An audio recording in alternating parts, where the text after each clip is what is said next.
Le collectif Pas de bébé à la consigne, qui est composé de plein de personnes différentes, professions et également syndicats, associations, citoyens, etc.,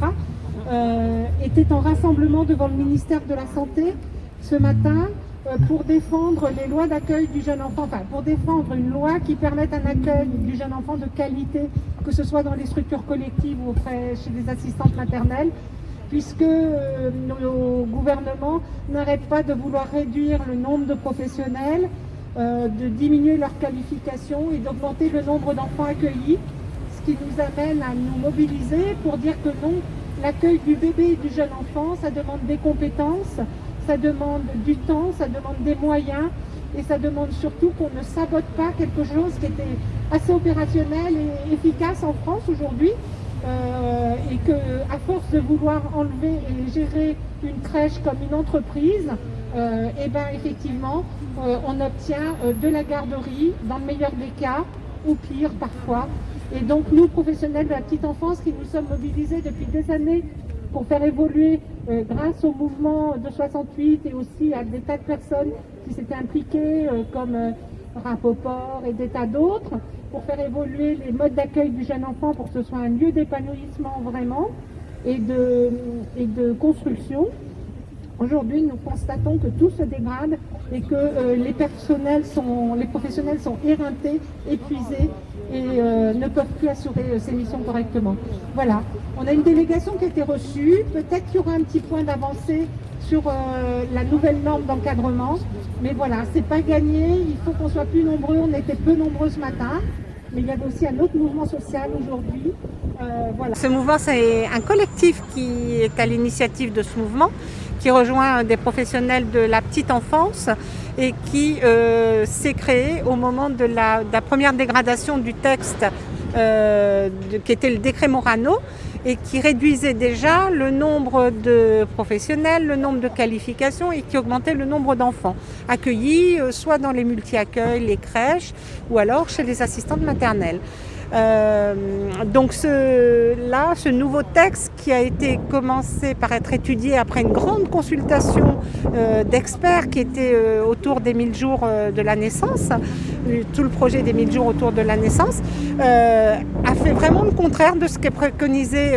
les scientifiques qui avaient été interrogés sur ce qu'il faudrait faire. Et donc ils ont choisi de continuer à réduire le nombre de professionnels, les qualifications des professionnels et vouloir augmenter le nombre des enfants. Tout ça en ignorant complètement les besoins du très jeune enfant et du bébé qui sont du temps, de la patience, de l'écoute, de l'accompagnement, de l'encouragement, aider à accepter ses émotions, etc., etc. Donc voilà, c'est très dommageable à l'éveil, à l'évolution du jeune enfant et ne pas oublier que le jeune enfant, c'est l'adulte de demain. Voilà. Donc pour tout ça, il faut absolument qu'on arrive à maintenir des conditions d'accueil et non pas de garde. Donc des conditions d'accueil où l'enfant se développe, s'épanouit et où lui et sa famille sont accueillis, accompagnés si besoin,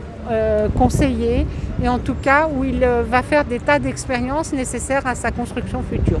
Les 2 derniers gouvernements ont eu des rapports très très bien faits qui ont été le rapport Jean Pinault et tout son groupe d'experts et là le rapport des 1000 jours Boris Cyrulnik et tout le groupe d'experts.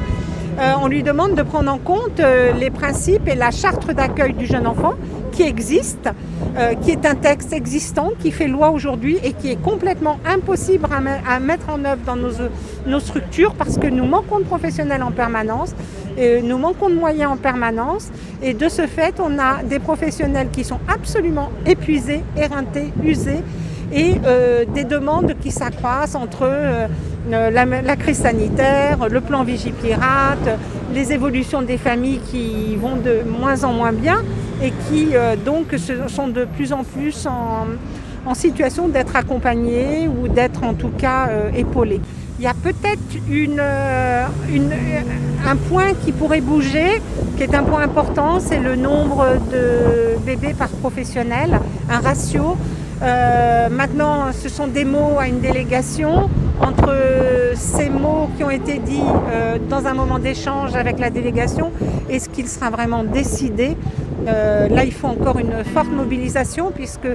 c'est que par la mobilisation des professionnels, des parents, des associations, des citoyens, parce que je rappelle que ce collectif est ouvert à tous et que c'est pour la qualité d'accueil de nos tout-petits, à tous, et que donc il s'agit bien là de quelque chose qui n'est pas ni corporatiste, ni... bien sûr, nous mériterions d'être revalorisés dans nos salaires parce que nous avons des salaires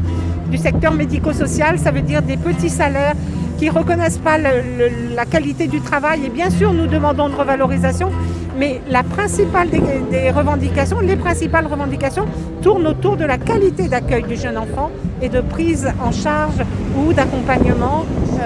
qui est incontournable pour se construire.